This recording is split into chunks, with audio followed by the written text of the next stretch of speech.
Well, good morning, everyone. As many of you may know by now, I was a swimmer growing up. So I participated on a swim team for the Boys and Girls Club and also my high school swim team. And I want to share about how my high school team really only had less than 10 people on it. So when it comes to going to swim meets, when we compete against many different other schools, we usually lost every single time. Because we simply didn't have enough people. All the other schools had teams that had at least like 50 students in it, so we got trampled every single time. And basically, it was an impossible situation. It almost seemed impossible for us to ever win a swim meet with only 10 people in it. Because for the other teams, because they had more people on it, they just by swimming and participating, they automatically get some points because of that. So we were kind of hopeless because of this. And actually, in the 4 years that I swam for my high school team, there was actually only one meet. It was like a miracle that we actually won against like a bigger team. And I think that's because for that time, we placed higher in a lot of the events. So it seemed to be a miracle. But aside from that outlier, pretty much we lost every single meet that there is. It was an impossible situation. It was impossible for our swim team to win against all the other teams that were a lot bigger. Now, if you have your Bibles, I invite you to please take them out and turn with me to the book of Joshua, chapter 11. If you don't have a Bible, you can find one in the pews in front of you, and it will be on page 178. This is Joshua chapter 11. Now, for the past month, we have been taking a break from our book of Joshua, and today we're going to be returning to it. And here in Joshua 11, we begin to see that Joshua and the Israelites, they begin to go back to battle, and this is the last battle that they will be facing in their conquest to inhabit the promised land. But in this passage, we'll notice that they also were in a very impossible situation. Just like how it was impossible for my high school swim team to win any meets, except for that one time, Joshua and his armies in Israel, they were in a situation where it was impossible to win this battle with all the different kingdoms in the northern Canaan. And this type of battle, it affected their relationship with God. Now, you may remember in the past that I had described that the battles that we find in the book of Joshua is a good picture or a good description about our own spiritual battles that affect our relationship with God in our lives as well. And remember, I had defined spiritual battles as basically any experience that we may have in our life that can either lead to a greater trust in God, or it can lead for us to question our trust in God. I'll say it again. A spiritual battle can be defined as any experience that we have in this life that can either lead us to a greater trust in God or a questioning of a trust in God. Maybe the enemies in our spiritual battles in our lives may be our fear, they may be depression and anxiety, or temptation, or sin, or any unfavorable circumstance in our life. All these can affect our relationship with God. But what will we do if we are faced with a spiritual battle that seems impossible to win, at least from our perspective, at least from the human perspective?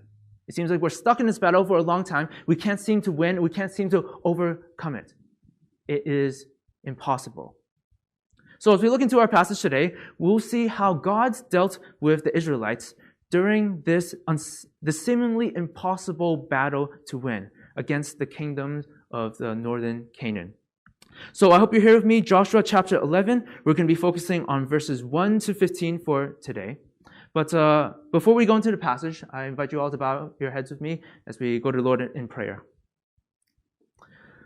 Dear Heavenly Father, we come before you. We're so thankful that we have another Sunday morning to come before you, to worship you, to learn from your word. And Lord, we know that in our lives we face many different spiritual battles.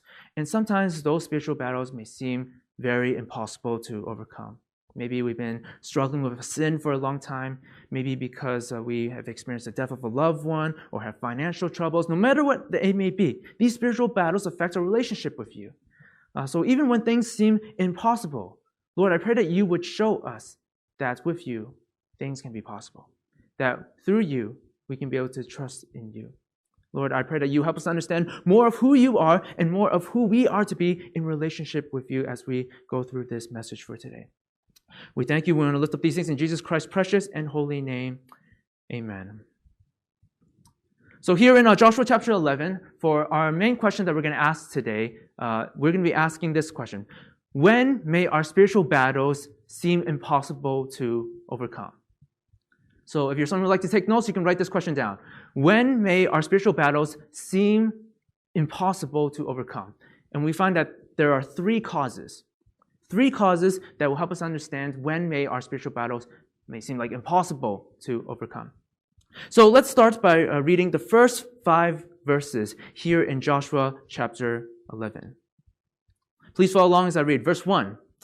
When Jabin, the king of Hazor, heard of this, so this meaning how Joshua and the Israelites defeated all of the kingdoms in the southern Canaan, when he heard of this, he sent to Jobab, king of Madon, and to the king of Shimron, and to the king of the Ashvath, and to the kings who were in the northern hill country, and in the Arabah, south of Chinneroth, and in the lowland, and in the Naphthah door on the west, to the Canaanites in the east and the west, the Amorites, the Hittites, the Perizzites, and the Jebusites in the hill country, and the Hivites under Hermon in the land of Mizpah.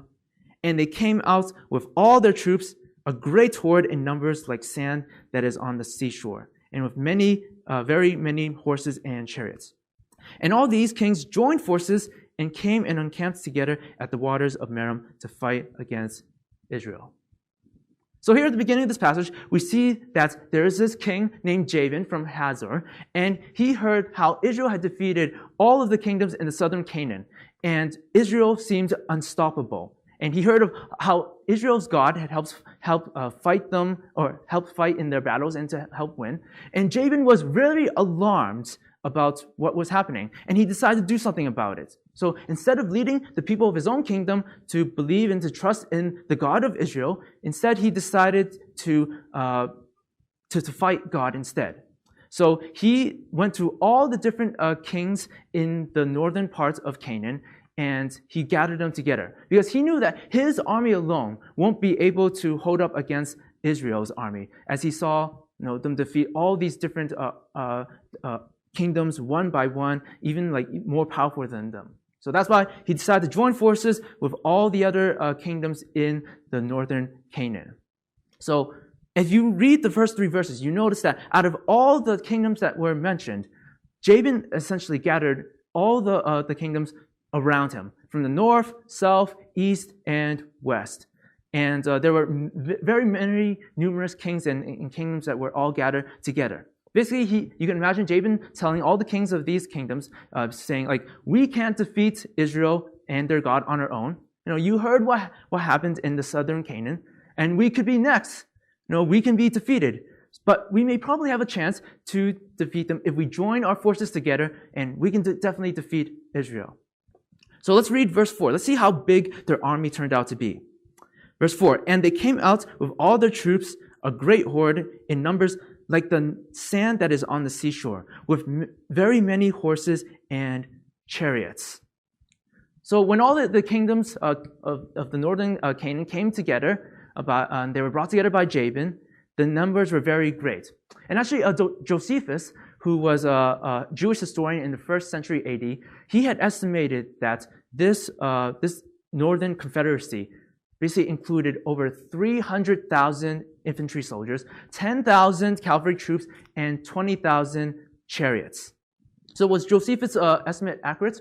We don't know. It doesn't say so. But what we can be sure is that this army that Jabin had gathered from all the different kingdoms together was a very great number. And verse 4 described it to be as numerous as the number of sands in the seashore.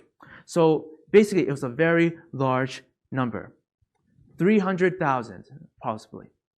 But according to Joshua chapter 4, verse 13, we see that Israel's army was only about 40,000 in number. So 40,000 against 300,000. This seems impossible, right? It seems impossible for Joshua and the Israelites to be able to win this battle, at least, again, from the human perspective. However, there's also another factor that made it seem very impossible for Israel to win in this battle. In verse 4, we see that they had very many horses and chariots. So horses and chariots, basically, these were high-tech weapons of war that Israel did not have in this ancient time. Chariots pulled by horses would almost be like the equivalent of like tanks in modern days. Because essentially chariots would just run over the men of Israel who just merely had swords. So even with the technology that these northern kingdoms had in Canaan, they had an advantage over Israel alone. And it seemed impossible for Israel to win. So you can imagine the fear. You can imagine the hopelessness that Joshua and the Israelites may have once they heard about who they were going up against, their numbers and the technology that they had. Now, I think likewise, we can also experience hopelessness. We can also experience fear when we encounter our own spiritual battles that seem very, very impossible for us to overcome. Maybe there has been a death in the family. Maybe you struggle with certain sin or temptation. Maybe you feel a lot of pressure from your parents. Or maybe you are experiencing pain or sickness and you're worried about your health. Now, there are many different circumstances in our lives that count as our spiritual battles because they affect our relationship with God, and we don't know if we can overcome them. We think that it is impossible. We think that we can fall away in our relationship with God. So we don't know what to do in this situation. So like I said, likewise, Israel at this time felt very fearful and hopeless. But let's see what God had said to Joshua in light of this seemingly impossible battle against the kingdoms of the northern Canaan. Let's continue on. Read verse 6 with me.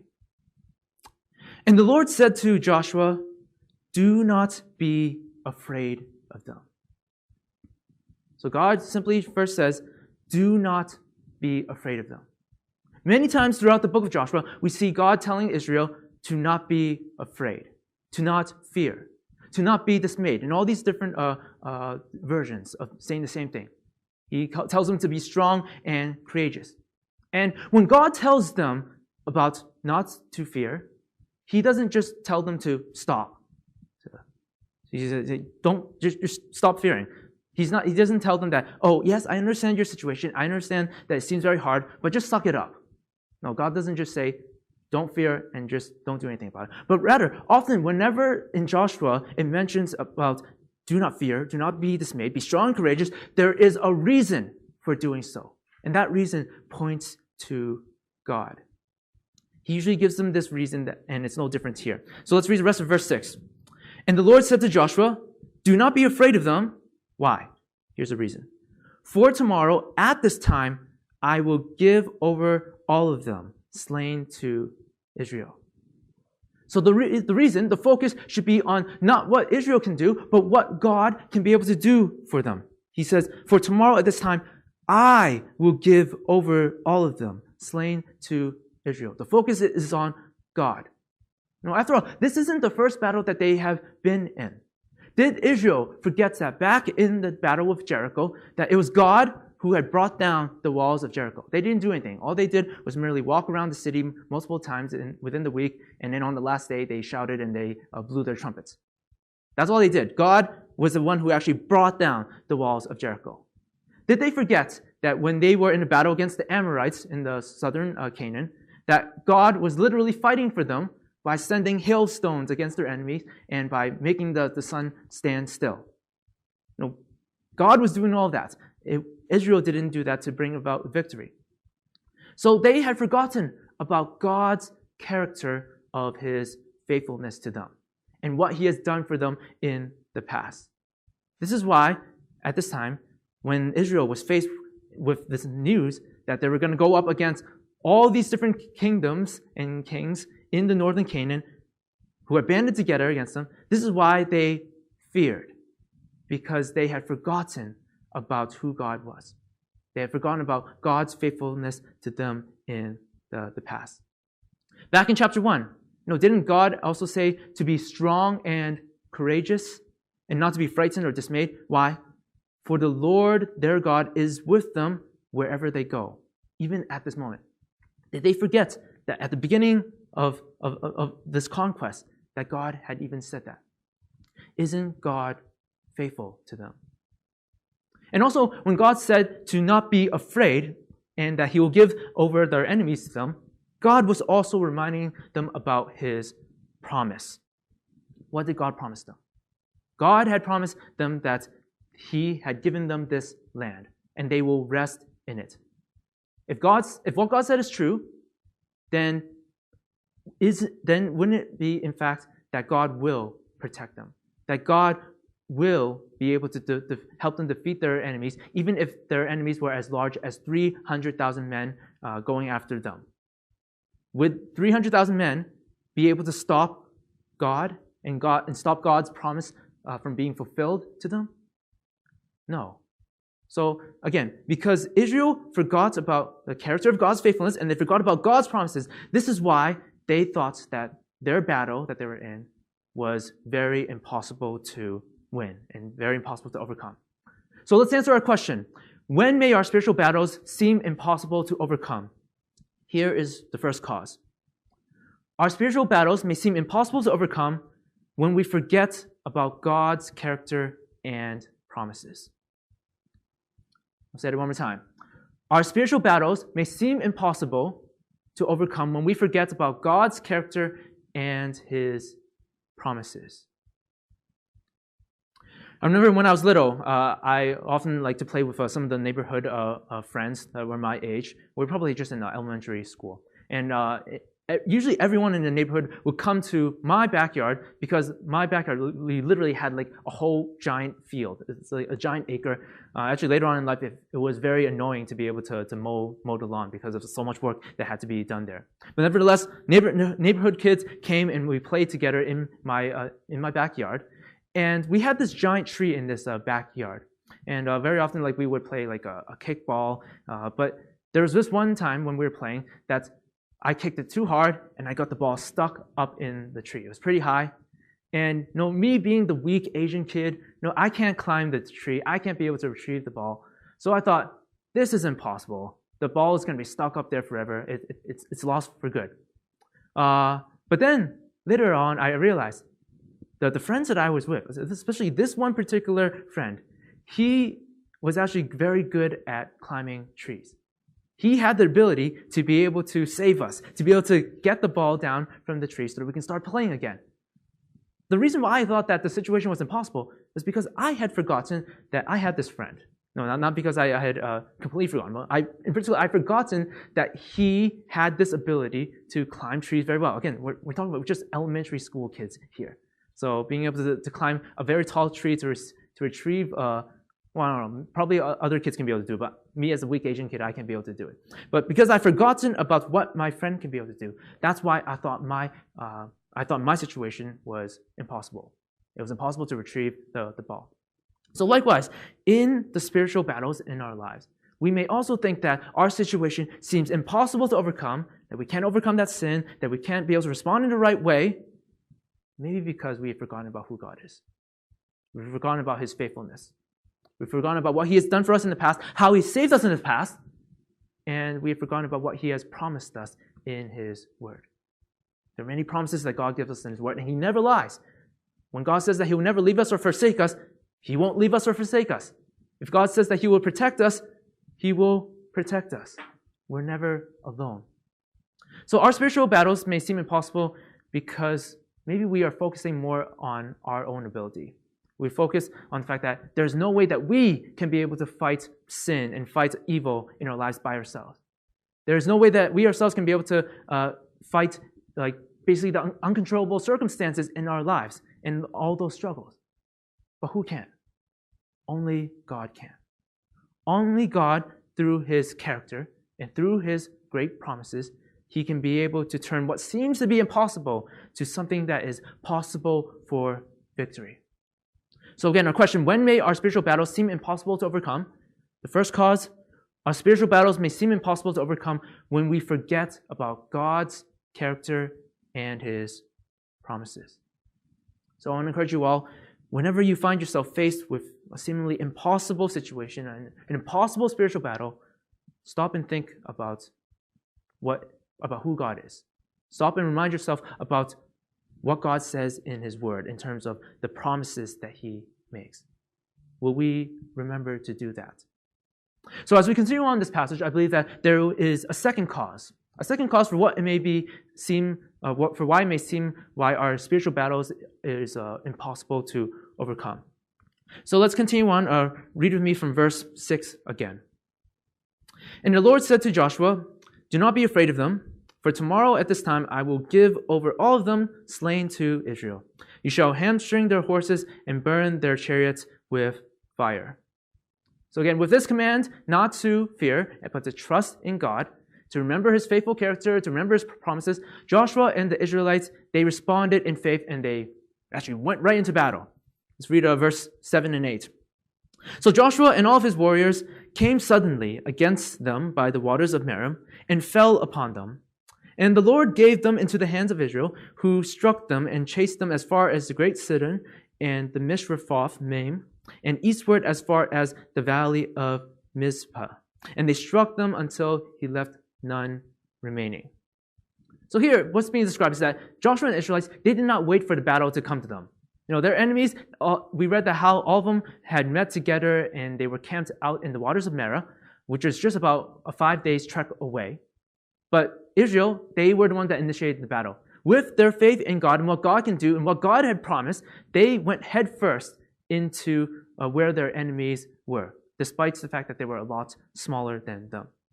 You see, when Christians are fueled by their trust in God, and trust in His faithful character, trust in His promises from His Word, it changes our attitudes. It changes our approach towards facing the challenges in our lives, especially these spiritual battles, no matter how impossible that they may seem.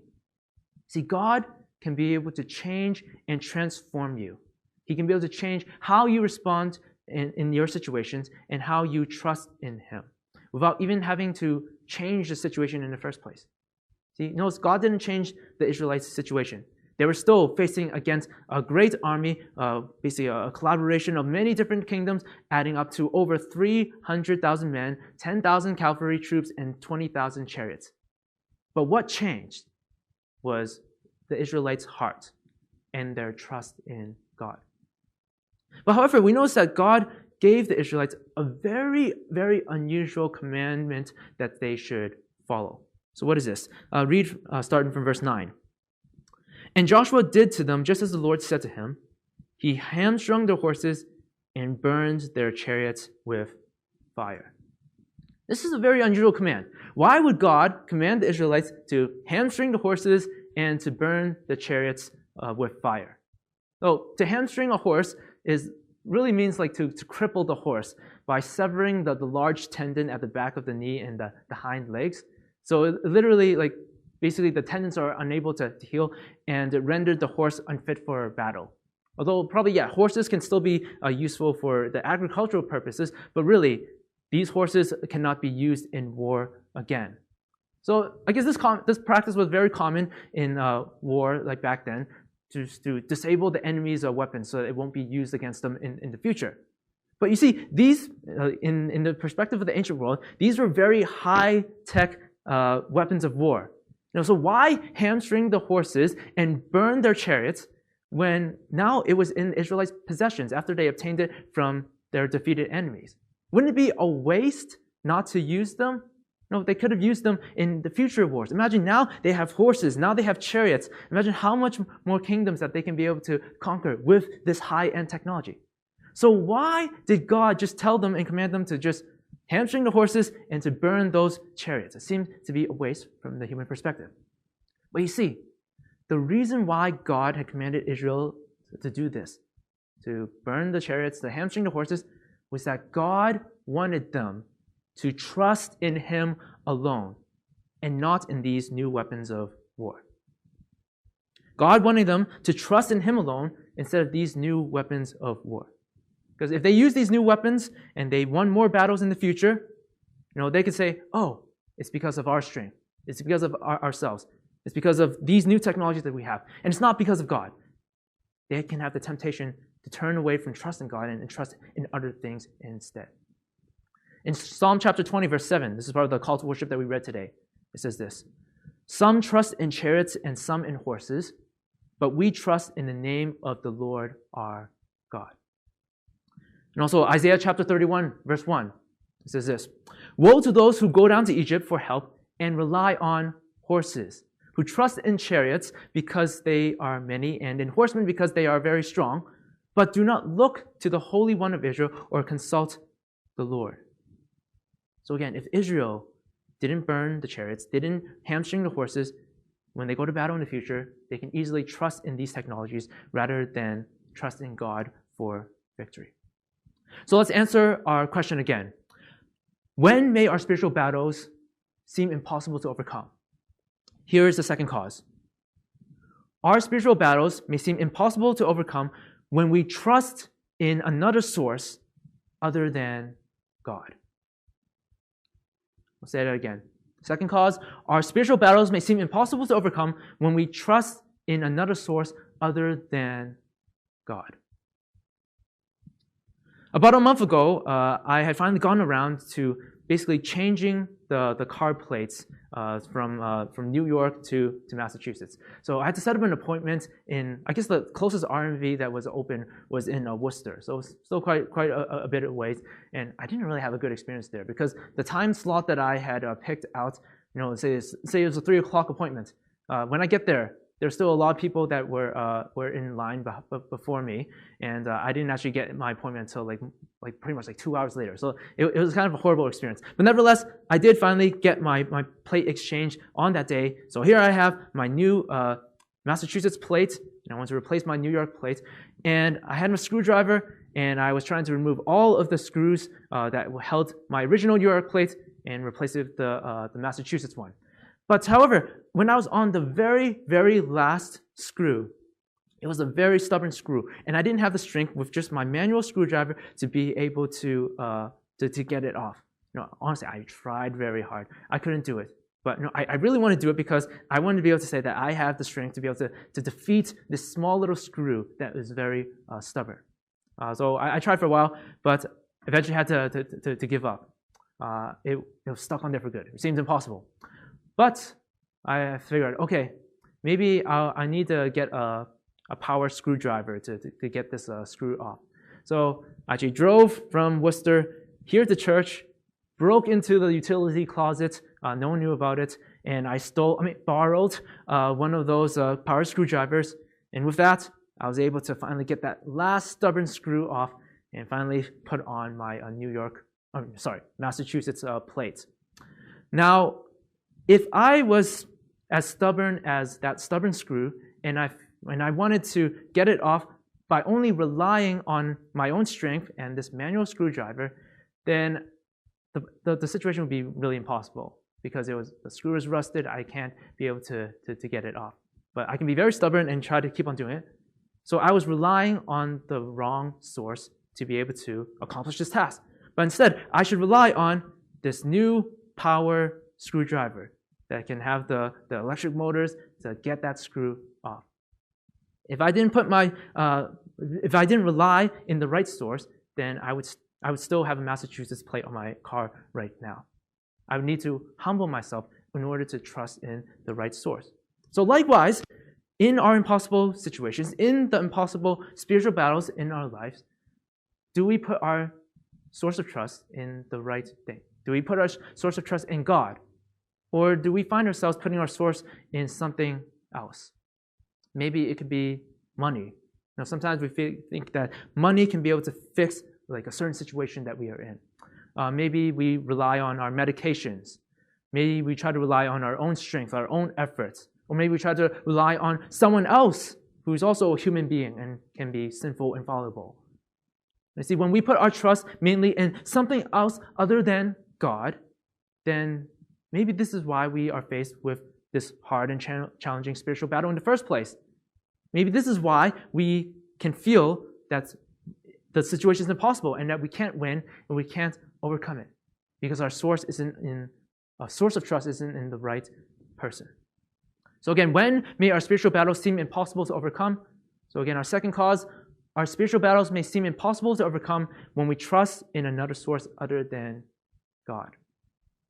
So I want to encourage you all, when you find yourself in an impossible situation, again, just stop and think.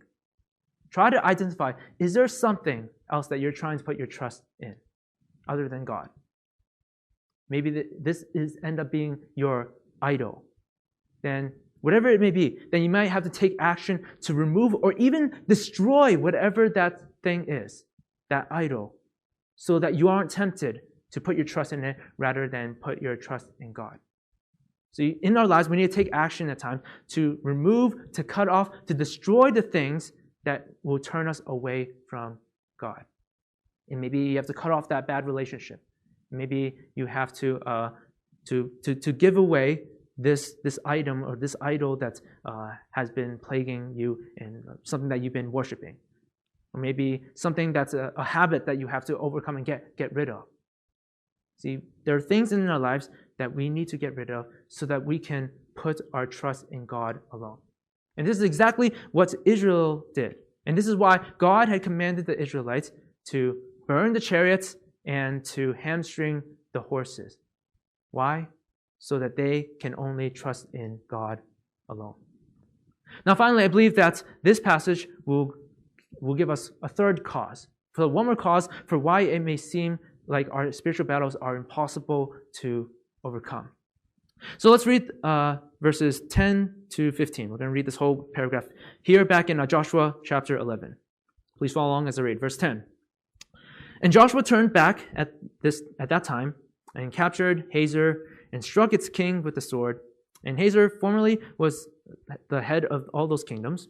And they struck with the sword all who were in it, devoting them to destruction. There was none left that breathed. And he burned Hazor with fire. And all the cities of those kings and all their kings Joshua captured, and struck them with the edge of the sword, devoting them to destruction, just as Moses, the servant of the Lord, had commanded. Verse 13. But none of the cities that stood on the mountains did Israel burn, except Hazor alone, that Joshua burned. And all the spoils of the cities and the livestock and the people of Israel took for their plunder, but every person they struck with the edge of the sword until they had destroyed them, and they did not leave any who breathed. Verse 15, just as the Lord had commanded Moses, his servant, so Moses commanded Joshua. And so Joshua did. He left nothing undone of all that the Lord had commanded Moses.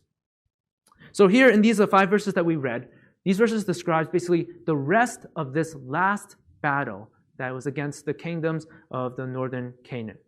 And we see that God had provided victory in the end.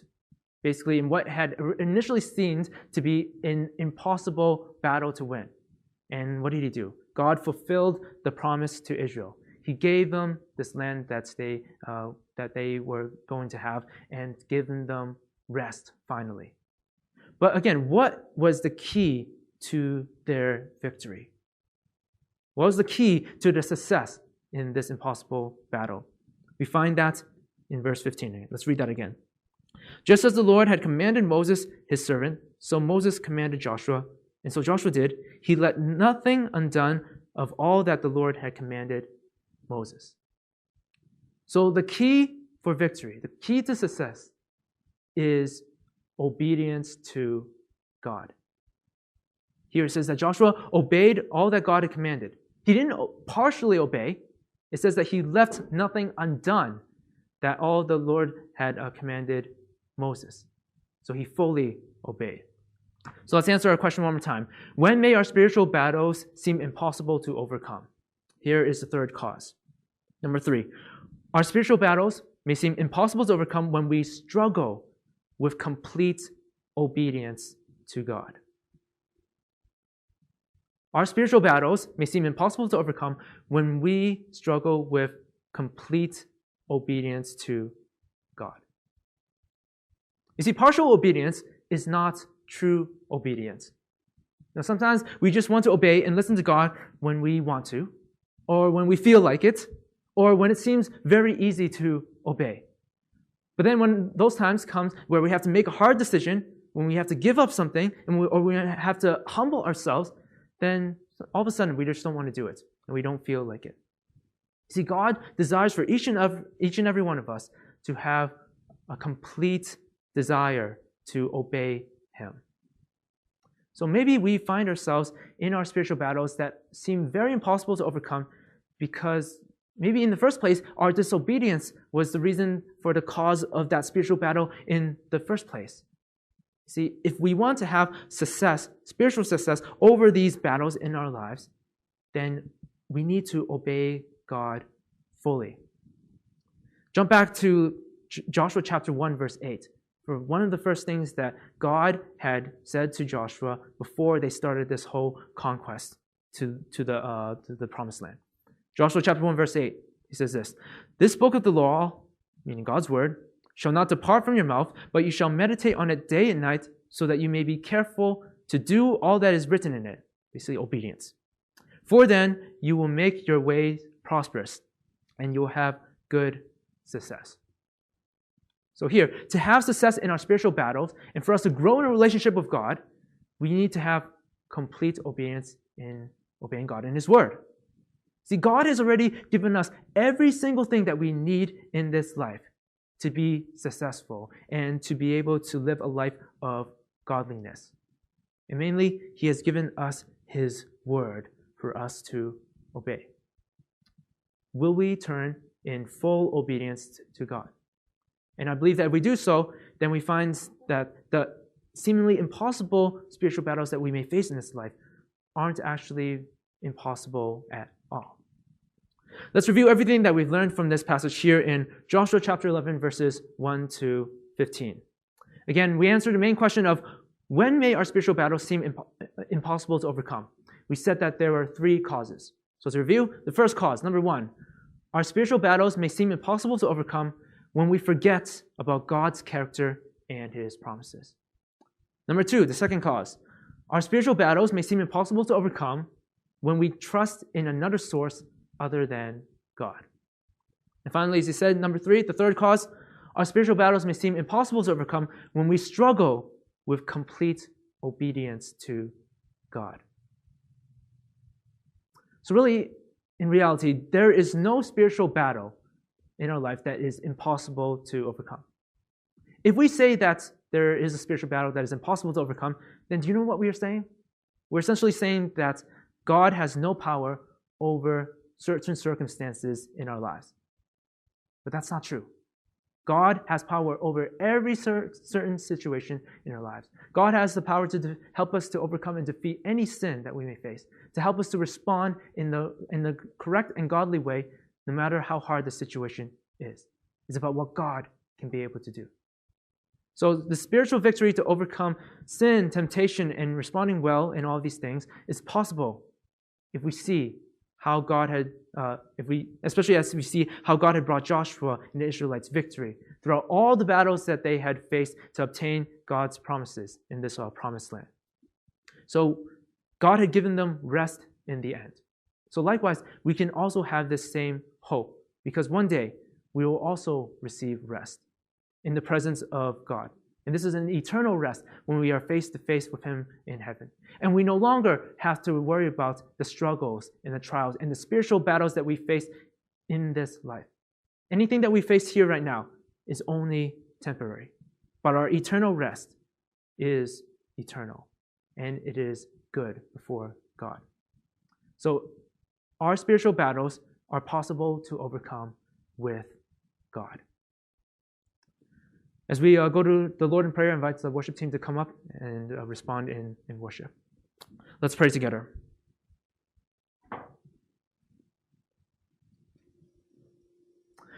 Dear Heavenly Father, we come before you. We're so thankful for this message that you have given us. We're so thankful that throughout these past couple of months, we've been going through the book of Joshua, and we've been learning such great lessons about it. Every single battle that the Israelites faced, they learned something new about you that they applied in the next greater battle that they faced. Even culminating up to this very last battle that we read about that seemed very, very impossible. If even they can be able to overcome this impossible situation, you, Lord, can be able to help us to overcome what seems to be like an impossible situation in our lives, any of the spiritual battles that we may face. Father, maybe many of us right now, maybe we're facing a spiritual battle. Maybe we feel very tired. Maybe you feel very hopeless because it's been such a long time. We're still struggling with the same sin. We don't know how to respond in our times of troubles, and we need help. But Lord, you've given us this hope that there's no such thing as impossible circumstances with you. Help us to turn and to trust in your character of faithfulness and to trust in the promises that you give us in your word. Help us to remember not to turn to other idols and other sources of trust, but rather to trust in you alone. And Lord, help us to obey you fully. And Lord, we know that you'll help us to do that. You don't just command us to do something and just leave us alone, but Lord, you will be there with us every step of the way in this Christian walk, in this Christian life, so that we can be faithful to you. Father, we look forward to this day for when we can be able to be face to face with you and experience the eternal rest that you have promised us because of our faith in Jesus Christ and what he has done on the cross. Lord, there's nothing that can be able to stop you. There's nothing that can be able to prevent you from being able to protect us and to save us. We're so thankful for you. We need you, Lord. Thank you for being here with us. Father, we lift up all these things in Jesus Christ's precious and holy name. Amen.